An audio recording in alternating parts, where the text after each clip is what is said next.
Geehrten Damen und Herren, sehr verehrte Frau. Ladies and gentlemen, Ms. Chair,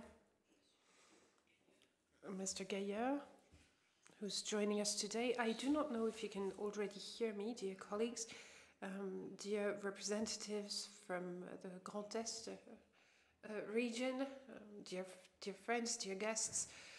Today, again, thank you very much for coming and representing.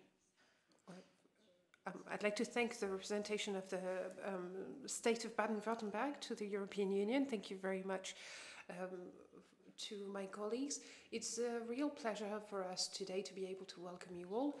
Yesterday already we had a lot of very interesting discussions. We saw that hydrogen did have a very important role to play politically, industrially, economically, and not just scientifically. So that can come from green energy. Hydrogen can be produced with green energy, which is very good for our climate in terms of mobility, in terms of the industry. But we really must start to change gears. We really must step it up. And creating this new energy will also come with a lot of new opportunities for the market as a whole, for the energy market, for the industry, and for mobility. So there are many chances to seize, many opportunities to seize. And in 2020 in Baden-Württemberg, we have created a bit of a roadmap.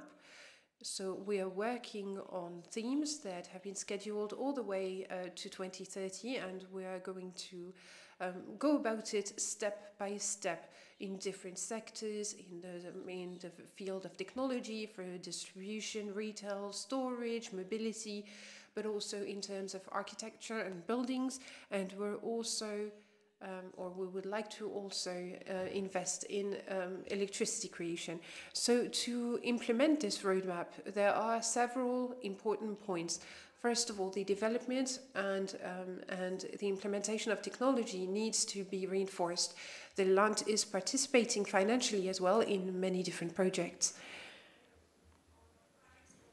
For example, we have set up some lighthouses, some models for each region, and this approach will be continued. We would like to thereby support local-based solutions, very specific solutions. So we would have local production and regional production in order to be able to achieve autonomy and to achieve better resilience. We like to use hydrogen for industrial purposes as well, whether it be for cement, paper mills in different industries, in the chemicals industry and in the mineral industry as well. And we're really looking closely at possibilities to transform the process, or at the transformation process rather. For mobility, we'd like to set up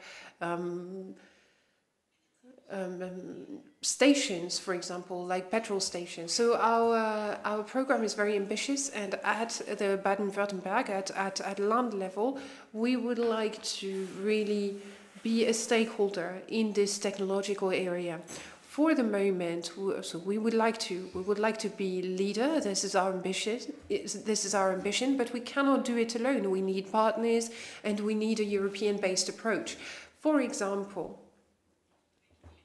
we would like for there to be a hydrogen station infrastructure throughout Europe. For the moment, 20 are already in existence. We would like to achieve 70 in Germany. So obviously 70 just in Germany. So obviously it's not enough yet. And for hydrogen mobility to truly be possible, we will need to step up the process and to accelerate. This must be a priority. Those hydrogen stations must be a priority. And in order to achieve that, we will need some concrete planning. We will need a concrete plan. It is therefore high time that Europe should create such a plan, such a program for mobility, and to guarantee a greener, non-polluting type of mobility. We do have European Union programs that can help. We need that help. We need support to achieve our goals, and it is key for us. It is the only solution for us as a land and for us as a region, because I'm not just talking for the land, I'm talking for the whole region as well. Only with the support of the European Union will we be able to play a role in key areas such as research, academic research in economy. Only then can we also revamp our automotive industry. So we're very happy to see that hydrogen activities are developing more and more at European level. I'm sure you're aware. And at the end of 2020, we started to focus more on hydrogen technologies. Norway as well has decided to engage into a hydrogen-based system, or to try to achieve a hydrogen-based solution. And different states have started working hand in hand on hydrogen projects at several levels.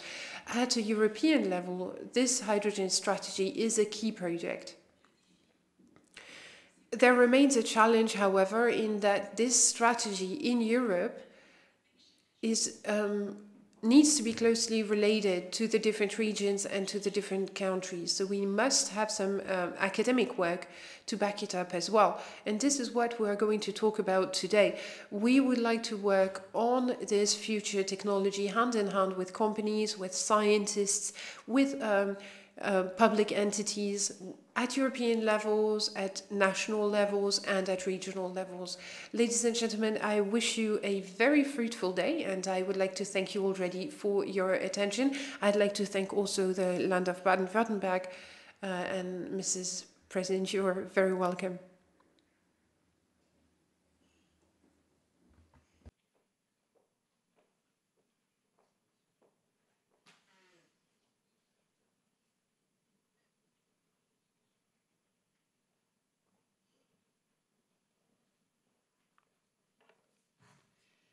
Monsieur le directeur du Land de Baden-Württemberg.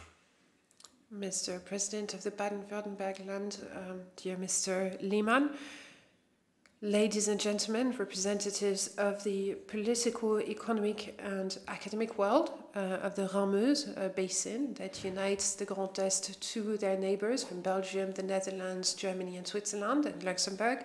As a Vice President of Grand Est-Europe, I am taking the floor this morning in cooperation with the French Embassy in Belgium and several partners of this event, including the French Embassy and the French Institutes of the Macro Region. It's a real pleasure for me to bid you welcome to this, the second day of a conference about trans-border cooperation regarding hydrogen from a scientific, economic and political perspective. So hydrogen is a way to decarbon Europe together beyond borders, and this is really the ambitious program that we have set ourselves for today. The idea is to think cross borders. For our region in the Grand Est, the European border measures 740 kilometers in length from the Ardennes in the south to Alsace. It goes around Wallonia, Luxembourg, Saarland, Rheinland-Pfalz, Baden-Württemberg and Switzerland. So 6 neighboring territories. In terms of European policies, those neighboring territories are partially confronted to the same challenges and the same things are at stake. We also must find common solutions built together in daily collaboration, which we have done so well in the past. Our regional collective, Grand Est-Europe, unites 21 public organizations from the Greater Eastern region. We'd like to continue reinforcing existing cooperation with those 6 territories, neighboring territories. But beyond that, we'd also like to work hand in hand with the Rhin-Meuse regions and other regions in Europe. I would now like to insist a little bit more, or to put on my hat as a president of the Eurométropole of Strasbourg, 500,000 inhabitants and a lot of municipalities. I would like to highlight how happy I am to see such an event be organized here at the representation of the Baden-Württemberg land, our direct neighbors. This event in such a place symbolizes how strong the bonds are that unite us, and they are getting stronger. we really want to work together on European stakes. We want to solve our territory's problems together. I'd like to thank again Mr. Bodo Lehmann for welcoming us in this beautiful building. I'd like to thank his team for the quality of the work that they have done together, and to find solutions to the challenges that I have just mentioned. Regarding climate change, for example, we need to focus on economic development, we need to talk about energy transition, we need to talk about autonomy, sovereignty from an energy perspective, and for that we will need political support at a European level, strong and ambitious decision making in Brussels, in Luxembourg and in Strasbourg. This week the European Commission will present the details of their action plan, which aims at reducing Europeans' dependence upon Russian energy. One of the pillars, of course, is to accelerate the production of green hydrogen. All of that is, of course, very much a hot topic this week. Last December, the European Commission was publishing law drafts to develop European markets for hydrogen, and everybody now is, all the eyes are turned towards the Council and the European Parliament that are in charge of adopting those draft laws. At the European Parliament, this negotiation is happening under the supervision of Jens Geier, who is with us today, and he will take the floor immediately after me. So it is my great pleasure to leave the floor to him. He is the rapporteur on the EU hydrogen strategy and the EU gas directive at the European Parliament. Mr. Geier is a European MP since 2009, and he's the head of the SPD delegation since 2017. He is joining us remotely because he is today in Berlin, and I wish you all a very fruitful day, a nice networking and nice work. Thank you very much.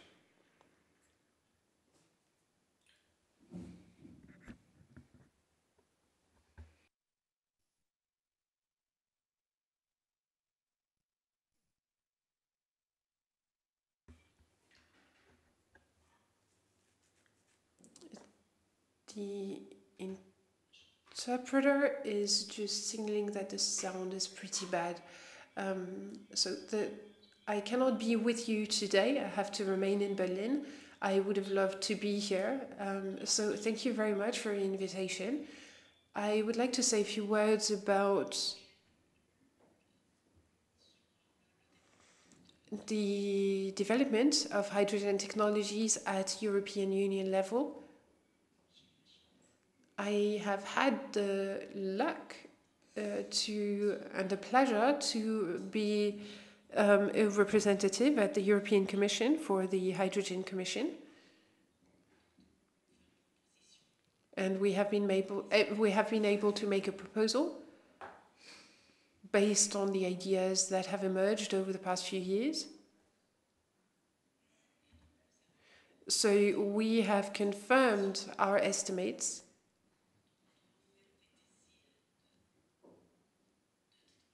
It is very important for us to create hydrogen islands.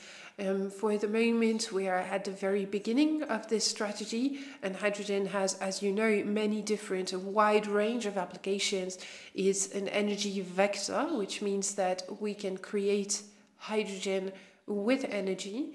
We can create energy with hydrogen when we cannot directly create electricity.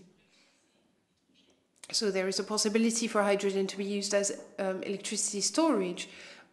Think about, for example, delivery trucks, other sectors in the field of mobility.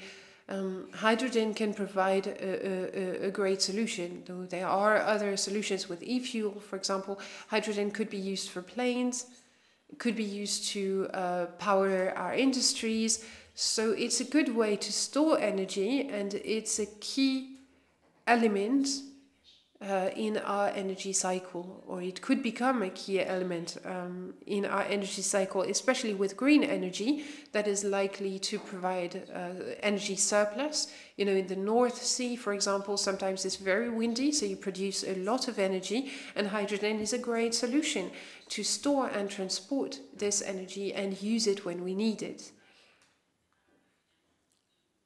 So we are here, of course, talking about green energy for this energy transition. We would like to have the possibility to use this energy. The Commission decided to engage on this path and to set up a plan. The idea being that by 2030, we will be able to see hydrogen play a significant role in our energy production. The idea is to leave fossil fuels behind us. That is our goal for 2050. We would like to see a significant decrease in our greenhouse gas emissions.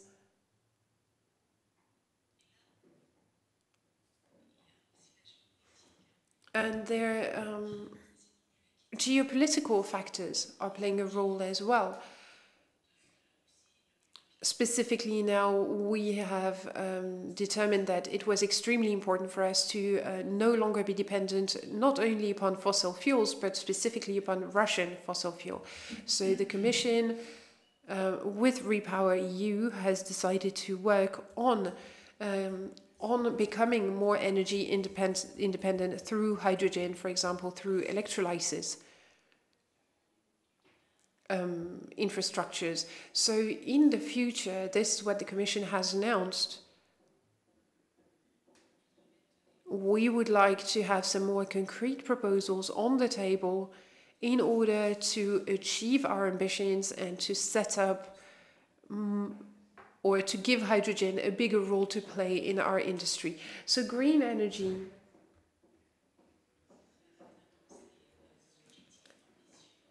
is the path forward to achieve our ambitious goals, to get rid of fossil fuels and to become more energy independent. There's the low energy directive as well.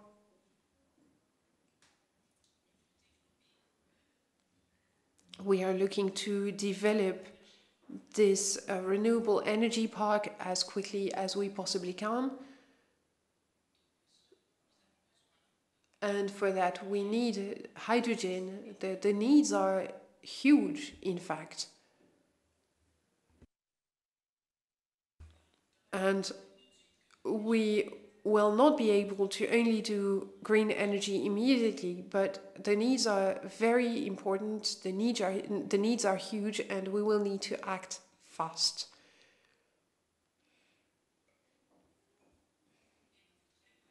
We would like to be able to rapidly cover hydrogen needs.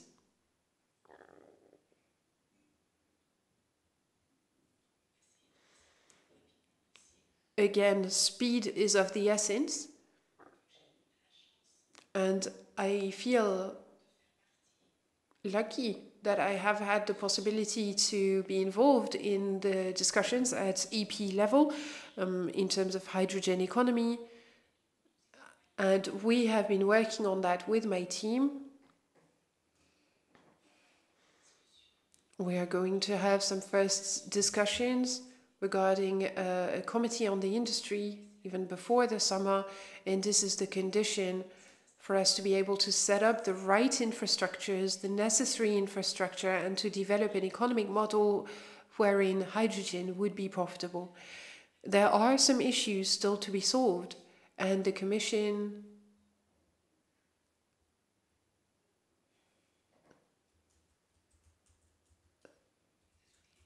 sorry, the sound is really not good enough for the interpreters to work.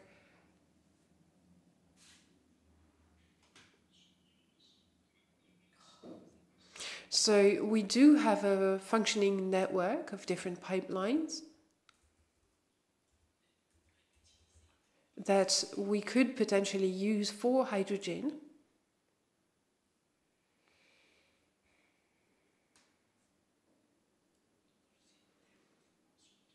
And I'm always delighted to see such conferences as ours today be organized, especially at interregional level. There are two things that I would like to say about infrastructure. I believe I can say with some degree of confidence that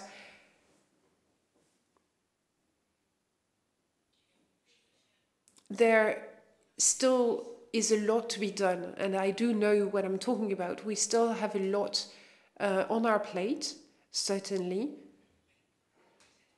I know also that we could be a lot more efficient in our, in supply, in the connection of a hydrogen network. We have a pipeline coming from Algeria, going through Spain, with large energy capacities.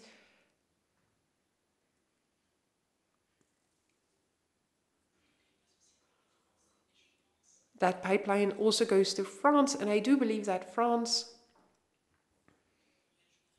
could play a role together with the rest of Europe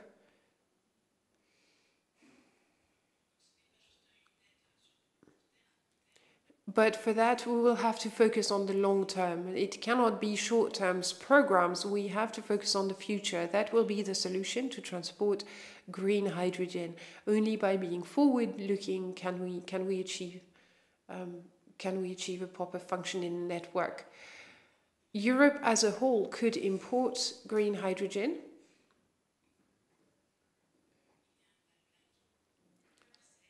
There's a pipeline that goes from Marseille to the Saarland on the French-German border that could also provide quite a lot of supply.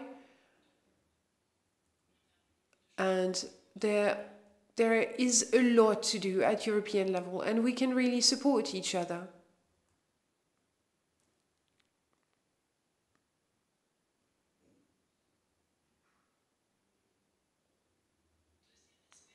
Another aspect that matters, that is important, and that one should not forget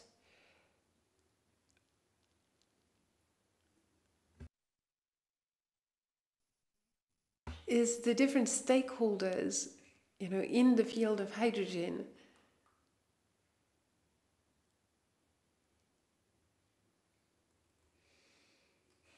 There are stakeholders already who have already been very successful in this area and in hydrogen economy.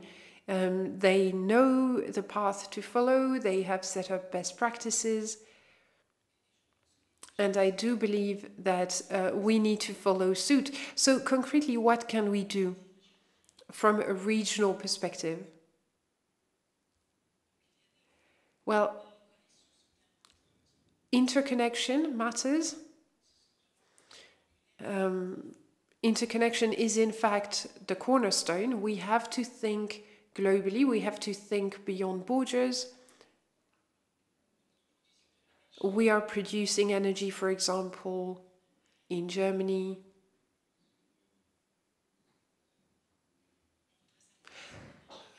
The idea would be to achieve 50% green energy within a short deadline. We're trying to use the waste and biomass in order to produce that green energy, to produce industrial heat, to produce electricity.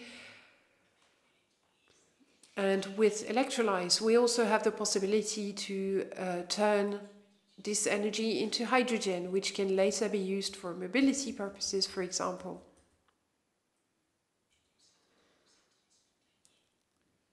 And again, we have a possibility to scale things up by thinking cross borders. I could imagine a collaboration with France, for example.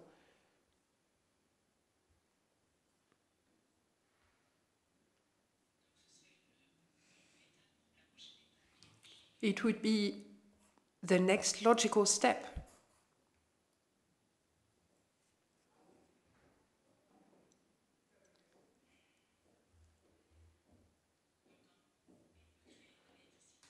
We could thus create electricity, and any surplus could be used for hydrogen production. And hydrogen, again, is mostly a way to store that energy. There are many possibilities, many applications, and I would really like if Alsace, Baden-Württemberg, and other cross-border regions could continue to work together in this direction. I would be very, very happy with that outcome.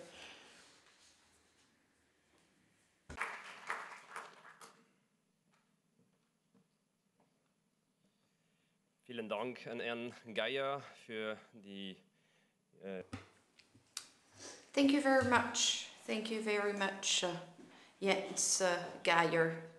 And I will now give the floor to the main advisor, to Mr. Constantinescu. He's in charge of hydrogen at DG Energy. And since e-Power EU will shortly be published, his attendance at our conference is of the utmost importance today. Thank you very much, sir.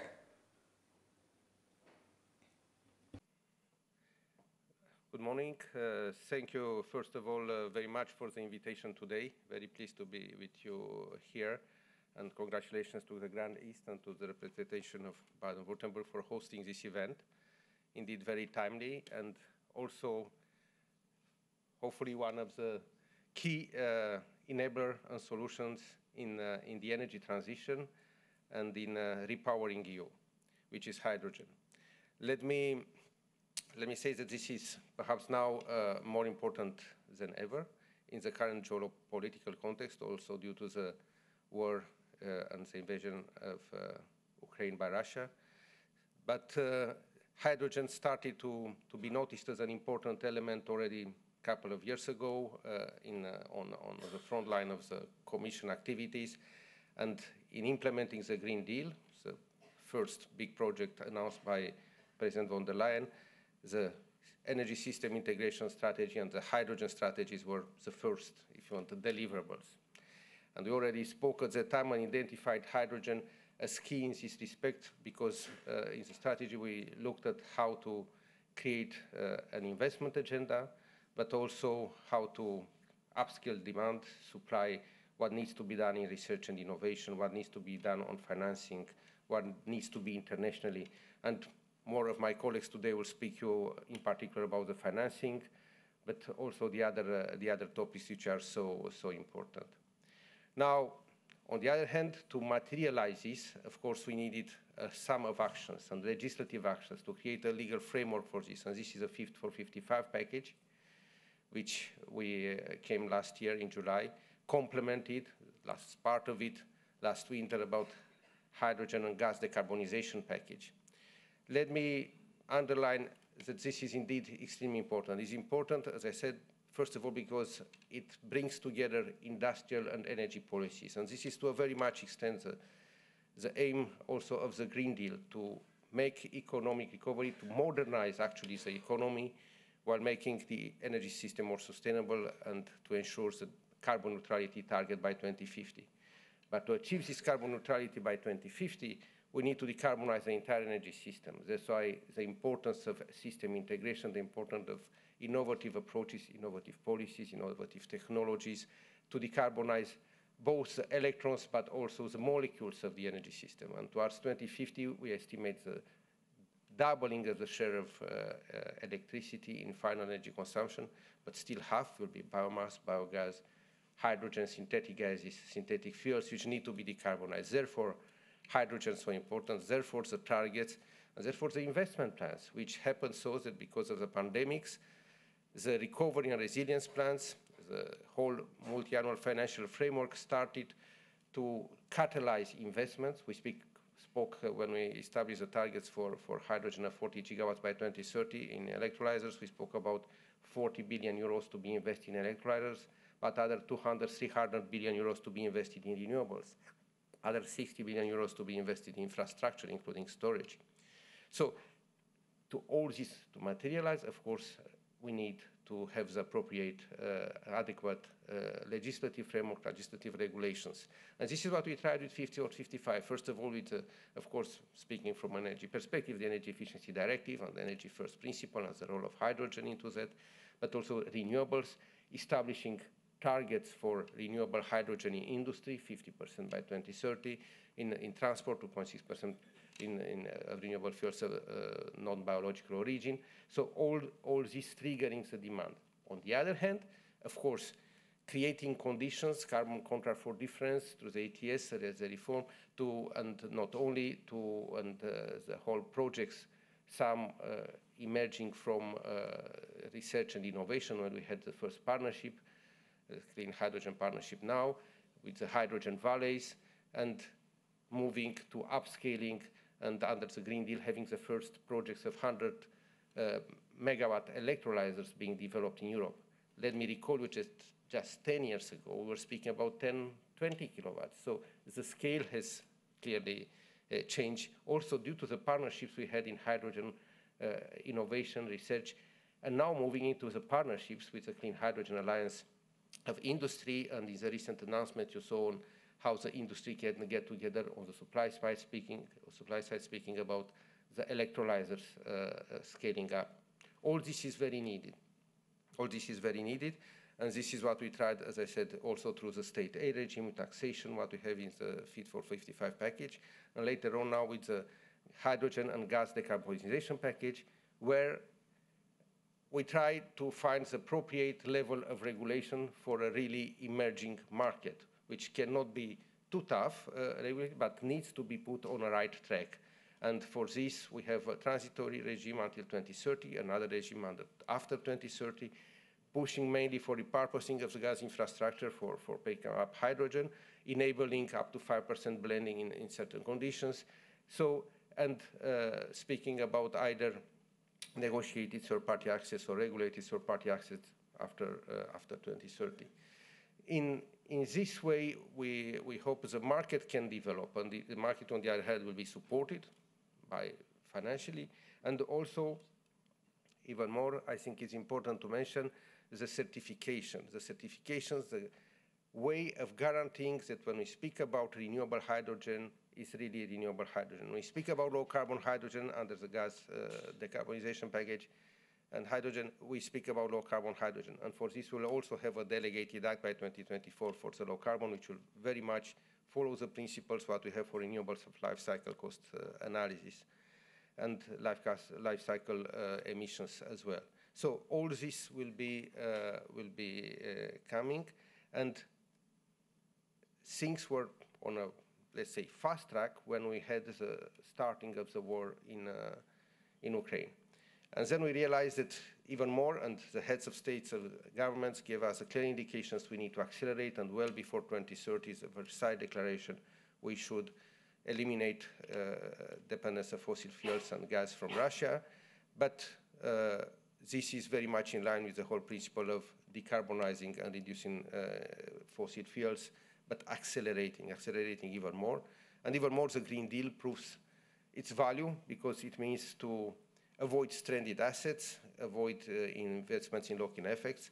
And now, if it is to replace 100, to implement for 55, already by 2030, we'll replace 100 billion cubic meters of gas from Russia. But already now, this year, next year, we have a significant amount to reduce and to replace this gas from Russia through LNG, but also through diversifying the sources, for starting to increase the share of biomethane, which should double by 2030, and to also make hydrogen a stronger component of the energy mix. We speak here about a hydrogen accelerator, where compared to the Fit for 55, where we had 5.6 million tons of renewable hydrogen to be produced for achieving the targets we have in industry and transport, now we speak about doubling, 10 million tons, plus 10 million tons of possible imports. To have this, it's clear certification, again, is extremely important. A global system of trade where we work with our international partners, with clean energy ministerials, and we launch a global ports coalition to facilitate this. But we also need to develop, and this was very much underlined in the communication as well, the green hydrogen partnerships with our neighbors, and also to create, maybe inspired by Germany, a global European hydrogen facility in order to secure access and to ensure a system of coordination to renewable hydrogen, which is, by the way, a commodity emerging at global level. We have to secure that it's truly renewable hydrogen, but it's clearly here a point that hydrogen is the enabling for renewables to become a global commodity in international trade, in decarbonizing, in achieving the objectives we have for 2050.